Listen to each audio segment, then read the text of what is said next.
He's a bitter man.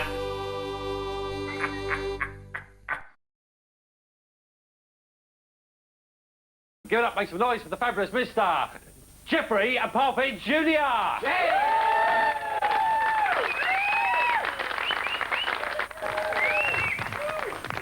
Good evening, it's wonderful to be here. It was really awful over there.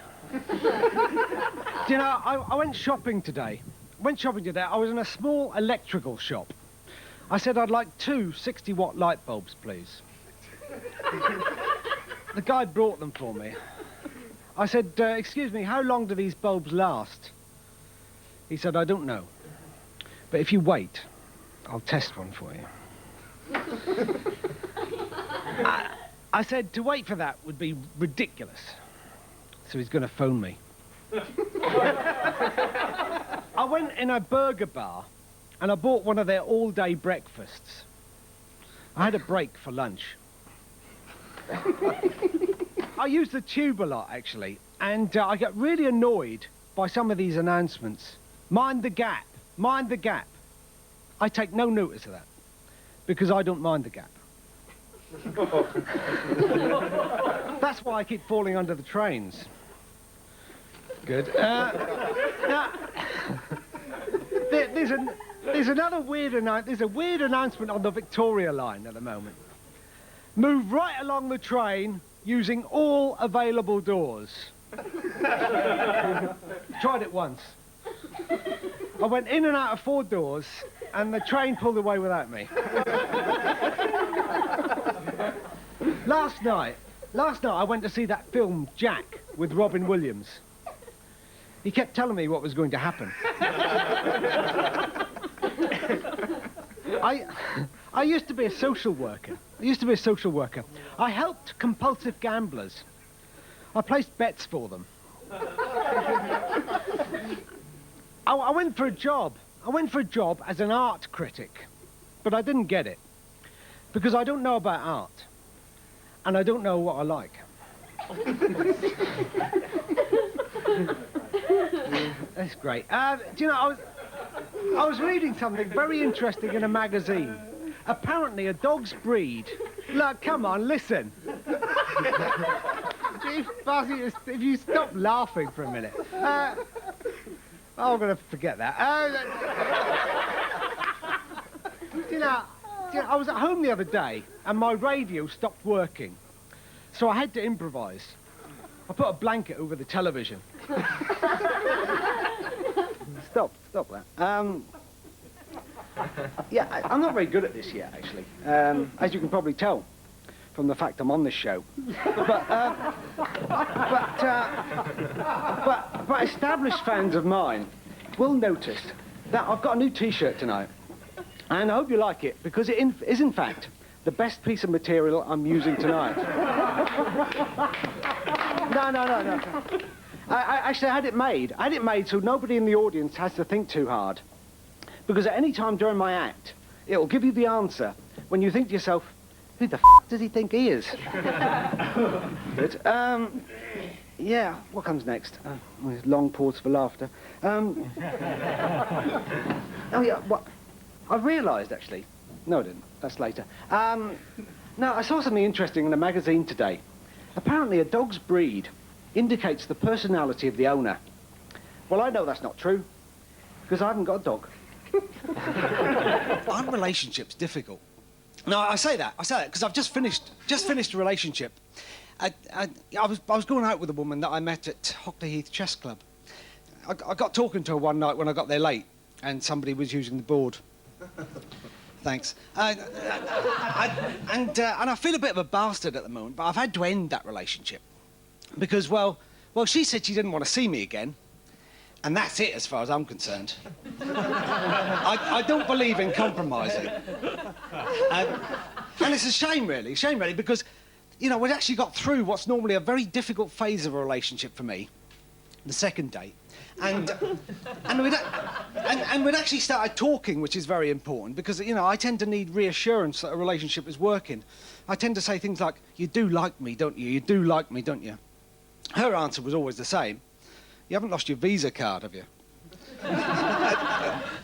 Actually, I should have known that she was faking it with me because, well, I've held hands with a woman before. I know what it should be like. So anyway, you know, it's all over now. So, you know, the pressure's off. I'm back to 1 shave a day, 2 shirts a week, and my underpants are getting the optional day.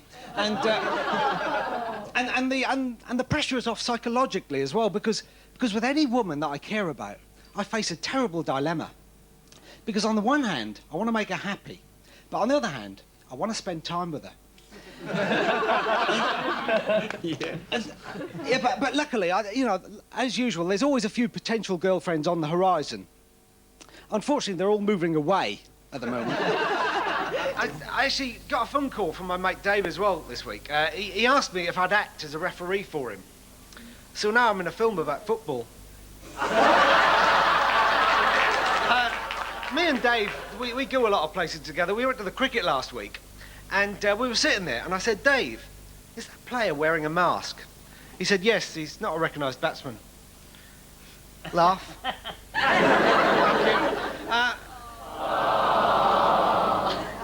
That was uncalled for. Now, I actually broke up with my last girlfriend a few weeks ago, last year sometime, and it's a shame, really, because I've forgotten the material. Now, this is actually the 4th time I've been on this show now, and I'm back tonight by very great demand. In fact, I've never begged so much in my life. Now, for anybody who actually saw me last time I was on the show, I've got some good news and some bad news. Good news is I'm not going to do any of that material again. Bad news is that was my best material. I've actually had a very strange week. Only 5 days, but with 2 Wednesdays. Thanks. No, you're probably right. What I thought I'd do tonight, I thought I'd do some autobiographical stuff for you. I was actually born in hospital, and I was nearly the victim of one of these situations where 2 babies get mixed up. Because, unfortunately, my identity bracelet got swapped for that of another baby. But luckily, my mother was caught doing it. I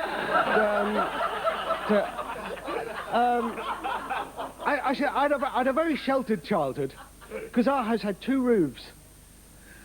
Yeah, go on. And then there were my school days. I can remember my school days as if they were 40 years ago, which is strange because I'm only 38. Actually, I was very popular at school. The other boys would be queuing up to bully me. It's very difficult being a comedian. And it's even more difficult when you're not a comedian. But I think I'm getting better, actually. A friend actually watched me rehearse this week, and he actually compared me to Ben Elton. But he did say it was a very difficult comparison to make. Good. No, I know. I'm glad you're all laughing at home. He actually gave me some good advice, actually, because at the moment I write all my own material. And he advised me that I should get somebody else to write all the material. And somebody else to perform it. And that's when my act might start picking up. I've actually been asked to appear tonight, to give the evening some variety. Because the other acts are all quite good. I haven't been doing this long, but I think you're all very privileged to see me at this stage in my career, because eventually I will be a very famous comedian. And then you'll be able to say, well, I saw him before he was funny. Thanks. No, come on, save it. One thing I can do is read minds, unfortunately, and I can tell what some of you are thinking tonight. You're thinking, where did that guy get his amazing sense of humour? And where did he lose it? Well, actually, I think I've always had a very good sense of humour. I remember when I was a very small child, my mother would tell people that I was a very funny child. I don't know why she used to whisper about it. And when I was at school, I was at school, my sense of humour was always far more sophisticated than the rest of the class. Look, don't laugh at that. No, it's unfair. Well, gotta laugh. Anyway, yeah, far more sophisticated. Yeah, look, it's even funnier now. Sophisticated. It was cleverer. And it was clever. My sense of humour was better than the rest of the class. Because, well, my idea of a good joke would be Monty Python's parody of academic literary criticism in the form of a contemporary game show. And for the rest of the class, their idea of a good joke would be to lock me in a cupboard. And I could never see what the big joke was, you know, apart from when I said sophisticated, which was very funny, and which I keep in the act to this day. But I think the first time I first really got big laughs was when I was a teenager, and it coincided exactly with when I first asked a girl to go out with me.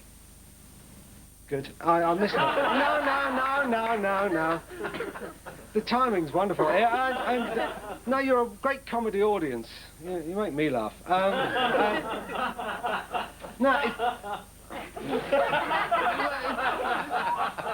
He's not a professional, Anyway, what was I was rudely interrupted. You know, eventually, I'm going to be wound up. Eventually,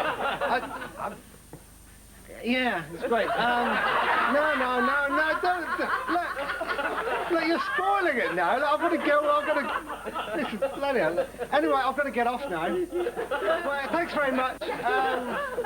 You were a very good audience, and hello, Mum.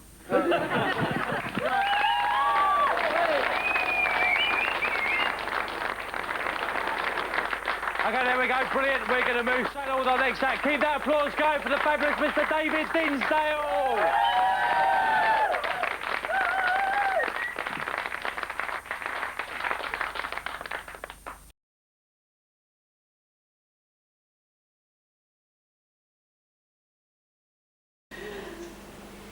For a big finish tonight, I'd like to start again. Sometimes, I must tell you, sometimes when I'm at home at night, I amuse myself by making... Is that the punchline? I don't think so. That wasn't intended. Bastards. I'll pretend you didn't laugh then. Right, sometimes when I'm at home at night, I amuse myself by making shadow animals on the wall. It's fun, you should try it.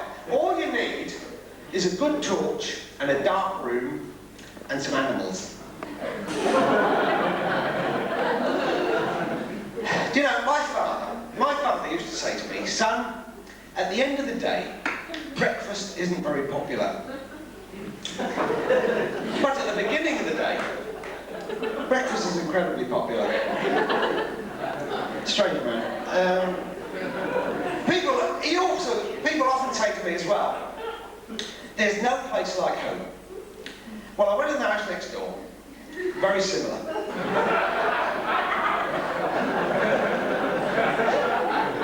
Well, I'd like to finish tonight, as soon as possible. I'd like to finish by doing an impression for you, and wait for it.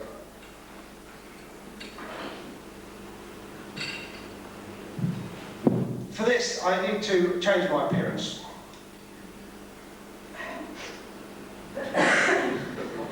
Another pint of lager, please.